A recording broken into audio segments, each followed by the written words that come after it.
Yeah, welcome back to my channel. Thank you so much for coming. Yeah, we are back in another wonderful episode. My name is KCG's TV.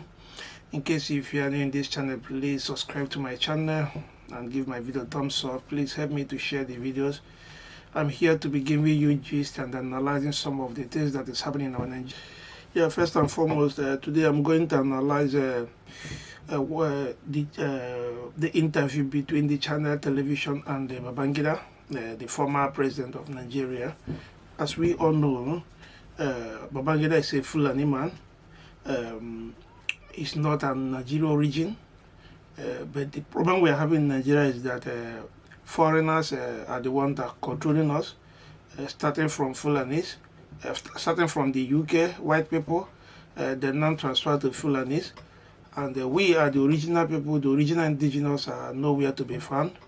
They chased us away and we nowhere to be found. 99% of Nigerian citizens themselves, they are living abroad.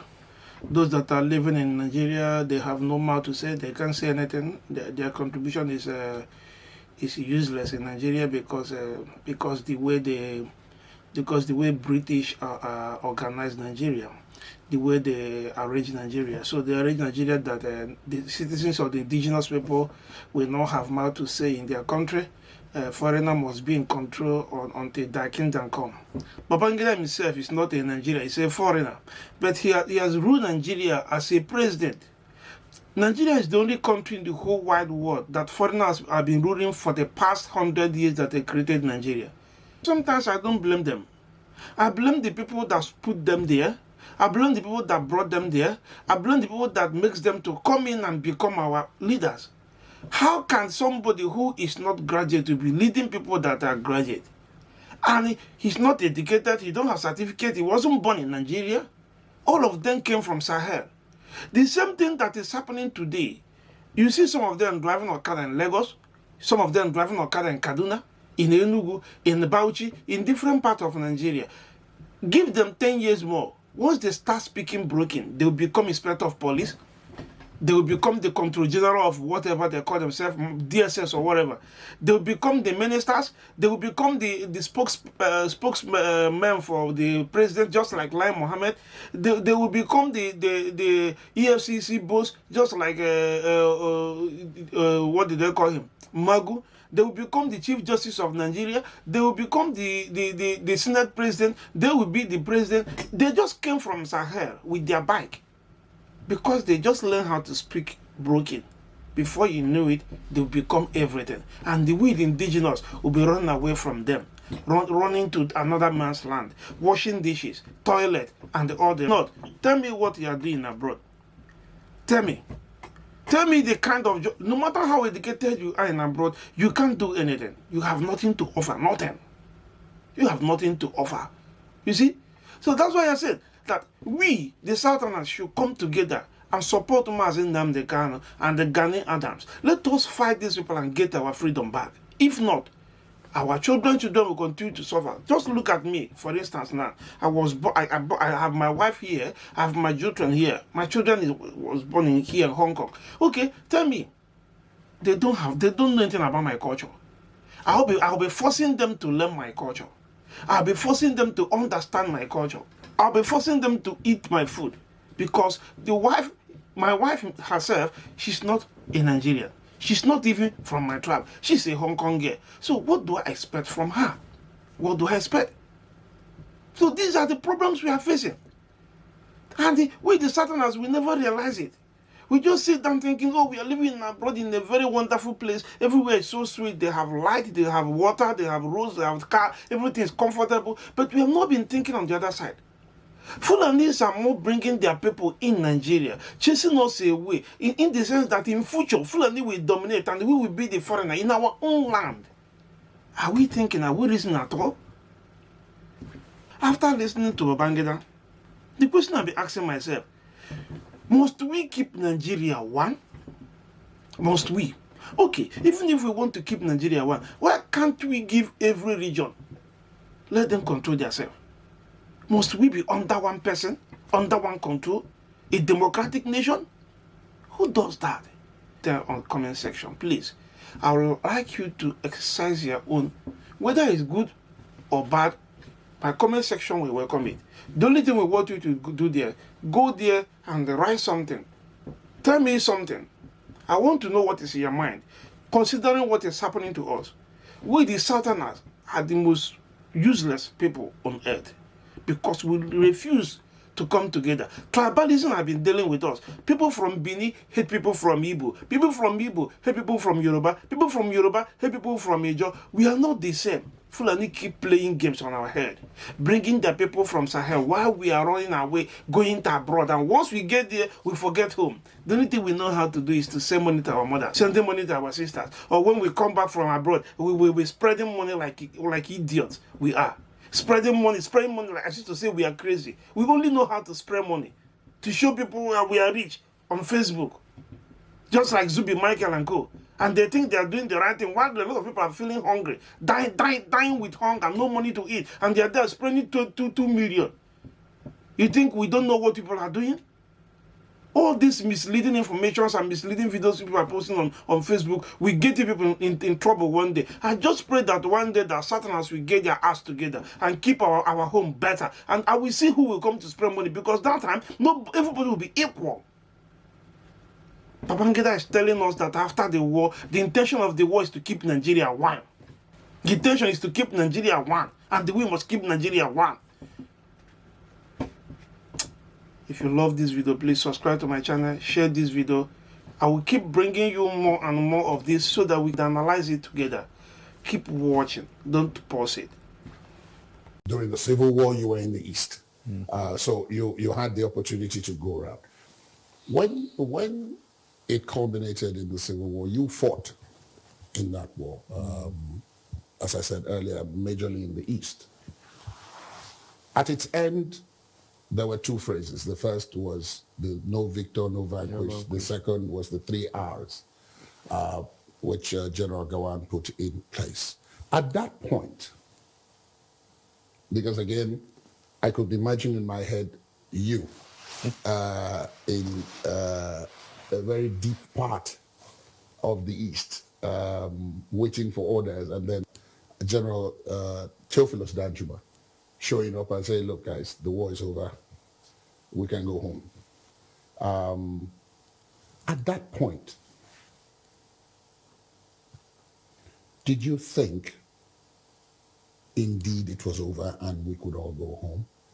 What went through your mind at that point? What first went through my mind was the fact that there was no then shooting war. We will not be shooting at each other in the name of Nigeria or Biafra or something like that. We are coming together as Nigerians, and we are having one country, Nigeria as our country. That was what was very paramount, And the leadership also believed in that, so they came out with those programs that no vanquish, no conquered, no the 3 R's and so on. And I must say that credit to Nigerians, this is perhaps one of the few countries in the world that went through a civil war and survived it. I'm just wondering that at this stage now, do you think we dwell too much on the problems? I think that you got it right. We tend to talk too much about the problems. We don't talk about the solutions to the problem. Our narratives are always problems, not solutions, not beliefs.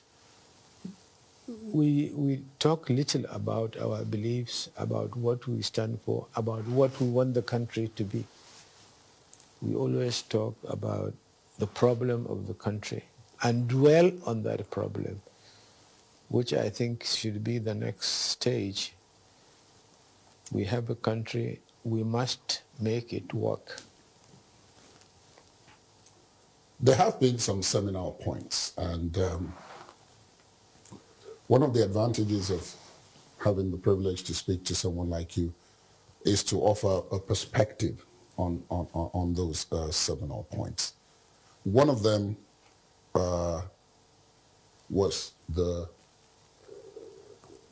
tea riots, which in turn led to the first coup, and then the counter coup, and then the civil war. Some of the historians I've spoken to say that that was where our divergence in terms of what later on became problems for the country started. Now, you had a role in all of those. So this is not outside looking in. You were in. Is that true? Is that a fair comment to make about those events? Well, you know, immediately after, is the whole politics, I think, the politics of that time.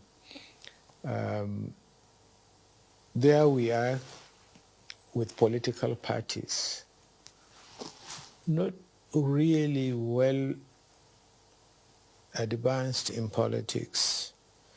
Neither did we have enough coaching and teaching.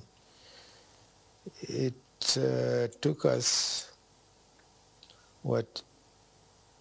from, let's say, actively in the 50s, when we became independent.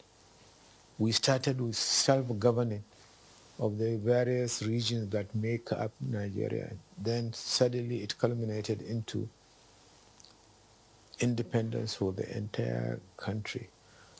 I think then in the process, the whole political atmosphere then, there are people who wanted to be on their own, others wanted to formation of political parties. We were not very conversant with the whole concept of politics and politicking. That brought about a lot of problems for us in the country. You have political parties that wanted to carve an estate or a region and call it their own and try to harp on that.